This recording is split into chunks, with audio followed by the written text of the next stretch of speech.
Hello everyone, आप सभी का स्वागत है एंट्री ऐप के इस प्लेटफॉर्म पर। जैसा कि आपको पता है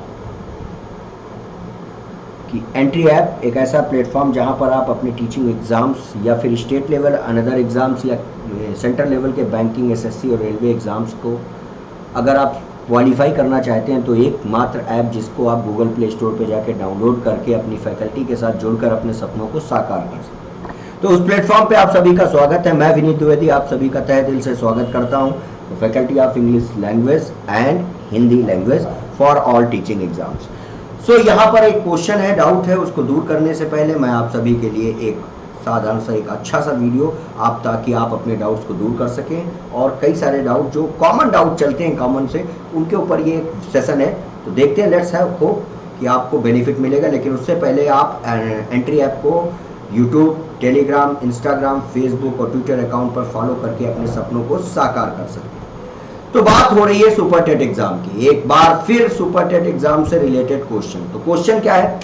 क्वेश्चन ये है, कई सारे कैंडिडेट पूछते हैं कि सुपर टेट का एग्जाम क्या अन्य कोई स्टेट अदर या किसी स्टेट के कैंडिडेट अप्लाई कर सकते हैं या नहीं।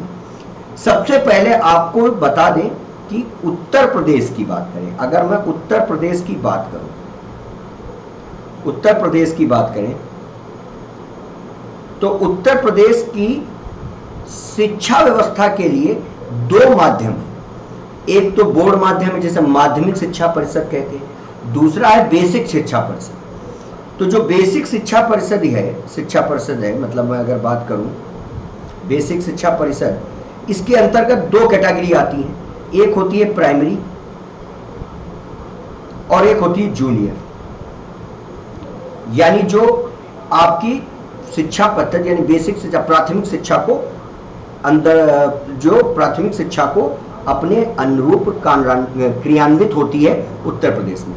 प्राइमरी अगर लेवल की बात करें तो 1 to 5 की बात होती है और जूनियर की बात करें तो 6 to 8। इसके बाद की जो शिक्षा होती है वो माध्यमिक शिक्षा होती है। वो किसके अंतर्गत आती है? माध्यमिक शिक्षा परिषद, यानी जो 9th से 12th तक चलती है माध्यमिक शिक्षा परिषद। आपने दिया होगा 10th एंड 12th, ये आपका माध्यमिक शिक्षा परिषद है, जिसको इलाहाबाद बोर्ड भी कहा जाता है, जिसका नाम बदल के प्रयागराज बोर्ड रखा गया है। और बेसिक शिक्षा परिषद जिसका जो देखरेख करती है प्राइमरी और जूनियर सेक्शन की। अब इनके लिए टीचर की माध्यमिक जो शिक्षक पात्रता एग्जाम होता है जिसकी हम बात करते हैं, यानी कि इनके लिए जो शिक्षक व्यवस्था है, शिक्षा की व्यवस्था को मजबूत करने के लिए शिक्षक की आवश्यकता होती है।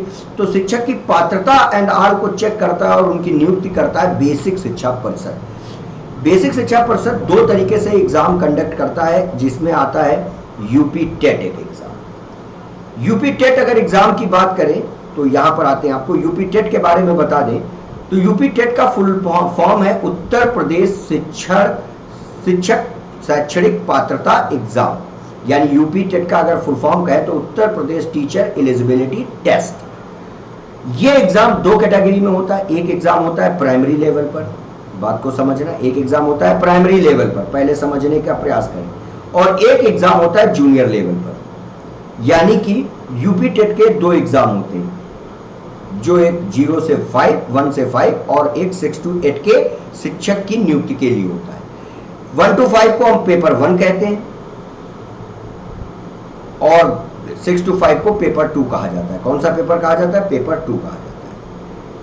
इन पेपर के अंदर अनुरूप अगर आपको इसमें सम्मिलित होना है तो आपके पास 3 चीजें होनी चाहिए। या तो टीचिंग डिप्लोमा होना चाहिए, सबसे पहली प्राथमिकता है टीचिंग डिप्लोमा होना चाहिए, डिप्लोमा। साथ ही साथ अगर नहीं है तो आपको बीएड होना चाहिए। क्या होना चाहिए? बीएड या बीपीएड, बीपीएड। इस तरीके के जो टीचिंग डिप्लोमा होते हैं हमारे प्रदेश में या केंद्र में के द्वारा प्रसारित होते हैं, भिन्न भिन्न सरकारी या राजकीय या केंद्रीय यूनिवर्सिटियां विश्वविद्यालयों के अंतर्गत जो शैक्षणिक डिप्लोमा होता है वो आपको प्रदान किया जाता है। इनका होना अनिवार्य है। और ये डिप्लोमा आपके ग्रेजुएशन के बाद ही होते हैं, ग्रेजुएशन से पहले आप इनको नहीं कर सकते, ग्रेजुएशन के बाद ही। जैसे कि आपने उत्तर प्रदेश में बीटीसी को अब नाम सुना होगा, डीलेट। तो डीलेट एग्जाम जो है वो बीटीसी का एक प्रारूप है जो डाइट के थ्रू अनुरूप किया जाता है। और या फिर आप जो बीएड का एग्जाम होता है इंट्रेंस, उसके बाद आप राजकीय राजकीय विश्वविद्यालय के अंतर्गत आकर आप अपनी टीचिंग डिप्लोमा कंप्लीट कर सकते हैं, बीएड या बीपीएड। जब आप ये कंप्लीट कर लेते हैं तो आप योग्य हो जाते हैं यूपी टेट एग्जाम में बैठने के लिए। यूपी टेट का सर्वप्रथम एग्जाम 2007 में पूर्व मुख्यमंत्री मायावती ने इसको प्रसारित किया था। इसके बाद ये अब लगातार चल रहा है। इसके बाद आगे चल के जब एक और पीरियड आता है जिसका नाम है 2017, तो 2017 में एक और एग्जाम होना स्टार्ट हुआ जिसके आधार पर नियुक्ति की जाती है, जिसका नाम रखा गया सुपर टेट। यानी एक शिक्षक का सर्वांगीण विकास होना चाहिए, तभी वो अपने बच्चों को सर्वांगीण विकास की व्यवस्था प्रदान कर सकता है। अच्छा कदम था और बहुत बढ़िया तरीका भी है। तो यूपी टेट एग्जाम को जब आप क्वालिफाई कर लेते हैं, उसके बाद आपको एक और एग्जाम देना होता है जिसे सुपर टेट कहते हैं, और इसके बाद आपकी शिक्षक पद पर, अगर मैं बात करूं, शिक्षक के पद पर नियुक्ति हो जाती है। शिक्षक के पद पर क्या हो जाती है? नियुक्ति।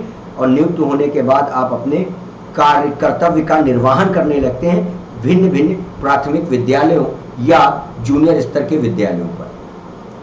अब अगर मैं बात करूं यूपी टेट के एग्जाम की, तो यूपी टेट के एग्जाम को क्वालिफाई करने का कोई और तरीका नहीं है, बस एक ही तरीका है, चाहे वो पेपर 1 हो या पेपर 2।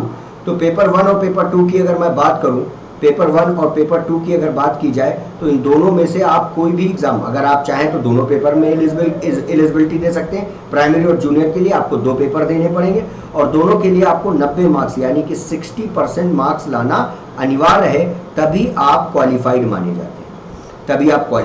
जाते हैं। इसके बाद आपको एक और एग्जाम देना होता है जिसे हम सुपर टेट कहते हैं, और सुपर टेट में आपको टोटल, अगर एक शिक्षक के पद पर नियुक्त होना है तो 60% एग्रीगेट करना होता है, जिसमें आपका 10th भी है, 12th का भी नेचर है और आपका ग्रेजुएशन का भी लेवल है। ग्रेजुएशन के बाद अगर बात करें तो बीएड का भी नेचर है और साथ ही साथ सुपर टेट के पेपर का भी स्कोर है। इन सब के स्कोर को मिलाकर आपके पास टोटल 60% होना चाहिए। यानी जैसे कि अगर मैं प्रारूप की बात करूं तो 10th में अगर 60% नंबर है तो इसके 6 मार्क्स आपको मिलेंगे, 12th में अगर आपके 60% है तो इसके 6 मार्क्स, ग्रेजुएशन में 60% है तो इसके भी 6 मार्क्स, बीएड में या डिप्लोमा में 60% है तो इसके 6 मार्क्स यानी टोटल 24। और अगर सुपर टेट में आपने स्कोर किया 120 तो 120 80% है, 80% का 60% अगर निकालेंगे तो आपको स्कोर मिलेगा 48, और इसको जब आप ऐड ऑन करेंगे तो स्कोर आ जाएगा 72, यानी 100 में 72 का मतलब हुआ 72%, और आप एक शिक्षक के पद पर नियुक्त हो जाएंगे। ये तो थी बेसिक फंडामेंटल राइट। अब बात आती है कि इसकी योग्यता एंड ऑल क्या होती है, तो आपको बता दें, योग्यता अगर देखी जाए तो प्रदेश में किसी भी टीचर की नियुक्ति के लिए जो मिनिमम एज क्राइटेरिया है यानी आयु सीमा है वो जो रखी गई है वो आपकी 40 वर्ष है, यानी जनरल कैटेगरी के लिए 40 वर्ष तक है। ठीक है ना, 40 वर्ष तक आप राज्य के टीचर के रूप में नियुक्त पद प्राप्त कर सकते हैं। दूसरी बात, अब क्वेश्चन का मूल सारांश क्या है? क्वेश्चन ये था, क्या दूसरे स्टेट के लोग उत्तर प्रदेश के सुपर टेट एग्जाम में सम्मिलित हो सकते हैं? बिल्कुल हो सकते हैं, इसकी कोई बाध्यता नहीं है, लेकिन उनकी जो हिंदी है, जो उनकी प्राथमिक भाषा है वो हिंदी होनी चाहिए। हिंदी का मतलब उनकी मातृभाषा का जो रूप है, मदर टंग है, वो मातृभाषा कैसी होनी चाहिए? हिंदी होनी चाहिए। अब हिंदी भाषी अगर हम बात करें तो उत्तर भारत में अगर देखा जाए, अगर उत्तर भारत में बात करें तो आपके उत्तर प्रदेश से सटे हुए ही 5 राज्य हैं जिनमें आता है बिहार। बिहार के बाद अगर बात करें तो मध्य प्रदेश, मध्य प्रदेश के बाद बात आती है राजस्थान, राजस्थान के बाद अगर बात करें तो हरियाणा, हरियाणा के बाद बात करें तो पंजाब। मतलब ये ऐसे हैं जहां पर हिंदी कॉमन लैंग्वेज, और साथ ही साथ सबसे बड़ी बात है कि भारत की राजधानी दिल्ली का भी एक सिनेरियो है। तो कैंडिडेट यहां पर आपके साथ जुड़कर, यहां के कैंडिडेट भी उत्तर प्रदेश के शिक्षक पात्रता एग्जाम में सम्मिलित हो सकते हैं, सुपर टेट एग्जाम में इन्वॉल्वमेंट हो सकते हैं। इसका कोई बाउंडेशन नहीं। सुपर टेट एग्जाम वही कैंडिडेट दे सकते हैं जिनके पास यूपी टेट क्वालिफाई होना चाहिए, या तो क्या होना चाहिए? यूपी टेट क्वालिफाइड होना चाहिए। यूपी टेट या तो क्वालिफाइड होना चाहिए या फिर उन्होंने सी टेट एग्जाम क्वालिफाई किया हो। अब एक बात समझ में आ जानी चाहिए कि अगर कोई कैंडिडेट दिल्ली का रहने वाला है, सपोज करो कोई कैंडिडेट दिल्ली का रहने वाला है और उसने सी टेट एग्जाम क्वालिफाई कर रखा है और उसे उत्तर प्रदेश की शिक्षा व्यवस्था में अपनी नियुक्ति या अपने कर्तव्य का निर्वहन करना है, तो वो डेफिनेटली सुपर टेट एग्जाम में इन्वॉल्व हो सकता है, क्योंकि सुपर टेट के लिए सीटेट का होना अनिवार्य है और हिंदी भाषा का प्रभाव भी होना चाहिए, और दिल्ली में हिंदी भाषा का प्रभाव मिल ही जाएगा। तो इस आधार पर आपका क्वेश्चन बिल्कुल निरर्थक हो जाता है। संदेह रहित हो जाइए आप कि सुपर टेट का एग्जाम कोई दूसरे राज्य के कैंडिडेट नहीं दे सकते हैं, बिल्कुल दे सकते हैं, बशर्ते उनके पास या तो यूपी टेट का एग्जाम क्वालिफाई होना चाहिए या फिर सीटेट का।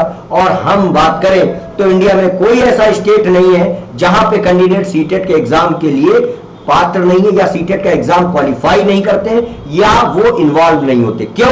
क्योंकि सीटेट का एग्जाम केंद्र के द्वारा प्रस्तावित होता है, साल में 2 बार होता है, और ये आपके केंद्रीय टीचर के साथ साथ, केंद्रीय शिक्षक के साथ साथ राज्य शिक्षा व्यवस्था में भी महत्वपूर्ण योगदान प्रदान करता है। तो इस आधार पर अगर मैं कहूं कि कैंडिडेट ने सुपर यूपी टेट का एग्जाम तो नहीं दिया लेकिन सीटेट की क्वालिफाइड है, तो वो डेफिनेटली सुपर टेट के एग्जाम में विशिष्ट रूप से अपनी योग्यता निर्धारित कर सकता है, बशर्ते उसकी मातृभाषा हिंदी होनी चाहिए। क्योंकि कर्नाटक से कोई कैंडिडेट अगर उत्तर प्रदेश में एग्जाम देने आएगा तो उसकी मातृभाषा कन्नड़ होगी, और उस आधार पर फिर उसकी प्रोसेस में डिफिकल्टी आएगी, क्योंकि उसे हिंदी में अपनी क्योंकि वहां पर शैक्षण व्यवस्था जो है उसमें हिंदी का इन्वॉल्वमेंट ज्यादा होगा।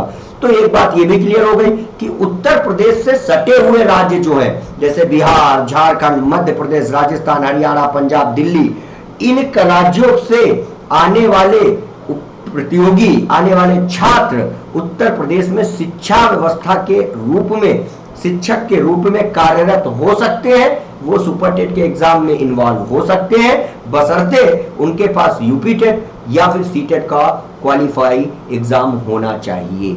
इतनी बात आपको क्लियर हो जानी चाहिए, बात समझ में आ जानी चाहिए। और इसके बाद अब कोई डाउट नहीं होना चाहिए, ये मत समझिएगा कि उत्तर प्रदेश का कैंडिडेट सिर्फ उत्तर प्रदेश में इन्वॉल्वमेंट रखता है। अगर कोई कैंडिडेट उत्तर प्रदेश का है और वो बिहार में शिक्षक बनना चाहता है या बिहार की शिक्षा व्यवस्था में इन्वॉल्वमेंट होना चाहता है, तो उसके पास भी वही प्रोसेस है, या तो बिहार का टेट एग्जाम क्वालिफाई हो या फिर सीटेट का एग्जाम। अगर उसने सीटेट क्वालिफाई कर रखा है तो वो बिहार में भी इन्वॉल्वमेंट ले सकता है। ऐसा कोई बाउंडेशन नहीं है मित्रों कि आप सिर्फ एक राज्य में बाउंडेड है। एक संविधान है, एक विधान है, बशर्ते आपको उसके सिस्टम के अनुरूप अपनी बातों को फॉलो करना है। लेकिन अगर आप जबरदस्ती करेंगे कि कन्नड़ या मलयालम का कोई कैंडिडेट या केरला का कोई कैंडिडेट आए, तो भैया सिंपल सी बात है, केरला का कोई कैंडिडेट इतनी दूर आकर उत्तर प्रदेश में शिक्षा व्यवस्था में क्यों इन्वॉल्व होगा, जबकि केरला में खुद से केरला टेट होता है, क्योंकि दूरी भी मायने रखती है। वो अपने परिवार से और अपने राज्य से, अपनी मातृभूमि से क्यों इतनी दूर आएगा। लेकिन अगर वो आना चाहे तो बिल्कुल आ सकता है, क्योंकि उसके लिए यूपी के बेसिक शिक्षा परिषद ने दरवाजे खोल रखे हैं, मना ही नहीं है, बशर्ते उसको उसके नोटिफिकेशन के द्वारा सारी चीजें क्वालिफाई होनी चाहिए। इतनी बात आपको बिल्कुल क्लियर होनी चाहिए। इन्हीं सब बातों के साथ आज के सेशन में आपको बहुत सारी बेहद महत्वपूर्ण जानकारी मिली होगी। आप हमें यूट्यूब पर, टेलीग्राम पर, इंस्टाग्राम पर, फेसबुक पर और ट्विटर अकाउंट पर फॉलो कर सकते हैं, ताकि आपके डाउट्स और आपके संदेह को हम डायरेक्ट तौर पे, सापेक्ष तौर पर उनका निवारण कर सकें और आप अपने एग्जाम पे पूरा पढ़ाई पर फोकस कर सकें। निरर्थक बातों पर विचार विमर्श और उस पर समय व्यर्थ करना बेकार की सोच है। इसी के साथ आज के सेशन से अलविदा लेते हैं। हंसते रहिए, मुस्कुराते रहिए। मिलते हैं नेक्स्ट सेशन में एक बेहद महत्वपूर्ण जानकारी के साथ। तब तक के लिए जय हिंद, जय Bharat. Thank you very much. Have a nice day.